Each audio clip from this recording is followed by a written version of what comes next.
Amy Marcos, aminadong nabigla umano sa mga pangyayari, sa biglang pag-aresto kay dating Pangulong Duterte. Ayon sa kanya, di ako makapaniwala, medyo nagulat ako masyado. Kawawa naman si Pangulong Duterte. Tinanong din siya kung ano ang naging reaksyon niya nang malaman ang paghuli kay dating Pangulong Duterte.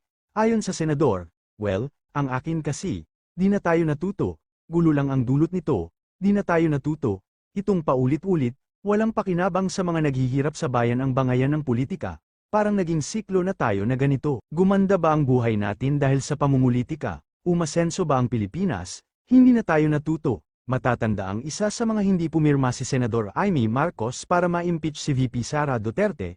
Ayon sa kanya, hindi tayo papayag na manaig ang politika ng paghihiganti, kasama tayo sa laban upang suportahan si VP Sara laban sa anumang hindi makatarungang impeachment. Naninindigan umano siya para sa katotohanan at katarungan, suportahan natin ang laban para sa mas matibay na Pilipinas, dagdag pa nito.